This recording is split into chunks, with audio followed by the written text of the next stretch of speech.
తెలంగాణ రాష్ట్ర రాజకీయాల్లో ఏదైతే కవిత కేసీఆర్ మై డియర్ డాడీ అని ఏదైతే లేఖ రాసిందో తెలంగాణ రాష్ట్ర రాజకీయాలను సంచలనం సృష్టిస్తుందని చెప్పుకోవచ్చు. అందులో ప్రధానంగా ఆ లేఖలో చూసుకున్నట్టయితే పాజిటివ్ విషయాల గురించే ఎక్కువ చర్చించింది. కొంతవరకు తన వరకు వచ్చిన నెగిటివ్ విషయాల గురించి గుట్ట పేర్కొందనేది సమాచారం. అందులో ప్రధానంగా చూసుకున్నట్టయితే గత నెల ఏప్రిల్ 27వ తారీఖులో వరంగల్ జిల్లా హన్మకొండ సమీపంలో ఉన్న ఎల్కతుర్తి గ్రామంలో సిల్వర్ జూబ్లీ ఏదైతే బీఆర్ఎస్ ప్రభుత్వం నిర్వహించిందో దాన్ని బేస్ చేసుకుని ఎక్కువ అంశాలు రాసిందనేది ప్రధాన సమాచారం. దీంతో పాటు కొన్ని విషయాలు తన దగ్గరకు వచ్చిన నెగిటివ్ విషయాలు గిట్ట లేఖలో పేర్కొన్నట్టు సమాచారం.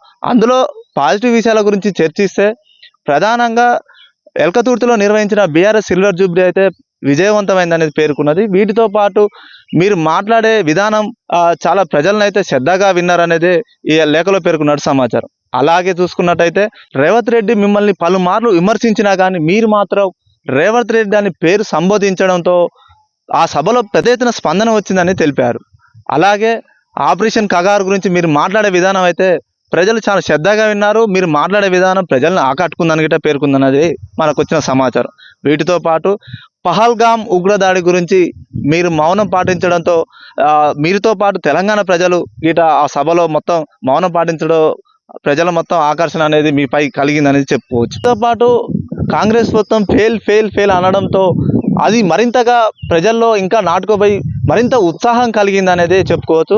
ఏదేమైనా వరంగల్ సిల్వర్ జూబ్లీ బీఆర్ఎస్ సభ అయితే మొదటి నుంచి చివరి దాకా అయితే అక్కడికి వచ్చిన కార్యకర్తలు అయితే చాలా శ్రద్ధగా విన్నారు. ఆ సభ అయితే చాలా వరకు విజయవంతమైంది అనేది లేఖలో పేర్కొన్నట్టు సమాచారం. అందులో భాగంగానే నెగిటివ్ అంశాలు గిట్ట తన దగ్గరకు వచ్చాయి. అందులో గిట్ట కొన్ని చూసుకొని భవిష్యత్ కార్యాచరణ చేస్తే బాగుంటుంది అనేది ఆ లేఖలో పేర్కొన్నట్టు. అందులో చూసుకున్నట్టయితే ప్రధానంగా బీసీల 42 రిజర్వేషన్ గురించి మాట్లాడకపోవడం అనేది ఒకటైతే, రెండవది చూసుకున్నట్టయితే వక్ బిల్ పై గిట్ట మాట్లాడకపోవడం మరొక అంశంగా నెగిటివ్ అనేది పేర్కొన్నట్టు సమాచారం.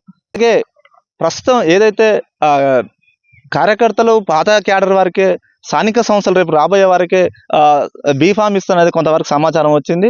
కానీ కొత్త వారికి అవకాశాలు ఇవ్వాలని పేర్కొన్నట్టు సమాచారం. ఎమ్మెల్సీ ఎన్నికల్లో బీఆర్ఎస్ పార్టీ పోటీ చేయకపోవడంతో బీఆర్ఎస్ బీజేపీ ఒకటే అని ప్రజల్లో నమ్మకం అయితే కలుగుతుంది. ఏదైతే గతంలో జరిగిన ఎమ్మెల్సీ ఎన్నికల్లో బీఆర్ఎస్ పార్టీ పోటీ చేస్తే బాగుండనేది లేఖలో పేర్కొన్నట్టు సమాచారం. వీటితో పాటు 2001 నుంచి మీతో పనిచేసిన సీనియర్ కార్యకర్తల గిట్ట స్టేజ్ పైన మాట్లాడే అవకాశాలు ఇస్తే ఇంకా బాగుండేదని చెప్తున్నారు.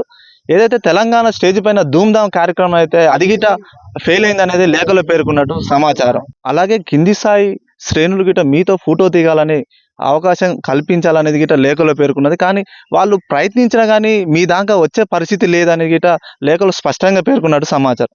అలాగే ఏదైతే ఎమ్మెల్సీ ఎన్నికల్లో బీఆర్ఎస్ పోటీ చేయకపోవడంతో బీజేపీకి సపోర్ట్ చేస్తున్నట్టు కాంగ్రెస్ విమర్శిస్తున్నట్టు లేఖలో పేర్కొన్నట్టు మరింత సమాచారం మనకైతే తెలుస్తుంది. తెలంగాణ రాష్ట్ర రాజకీయాల్లో కాంగ్రెస్ గాఫ్ అయితే పడిపోయింది. కానీ బీఆర్ఎస్ శ్రేణుల్లో అయితే బీజేపీ ప్రత్యయంగా ఎదుగుతుందనేది అవకాశం అయితే కనిపిస్తుంది అనేది లేఖలో పేర్కొంది.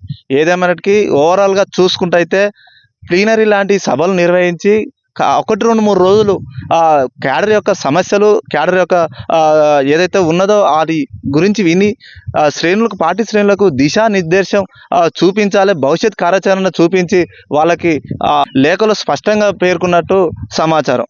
ఇది ఈ లేఖలో రాసుకున్న 6 పేజీల సమాచారం అయితే దీనిపై కేసీఆర్ ఎలా స్పందిస్తారో ఏం చెప్తారో వేచి చూడాల్సిన పరిస్థితి అయితే ఏర్పడింది.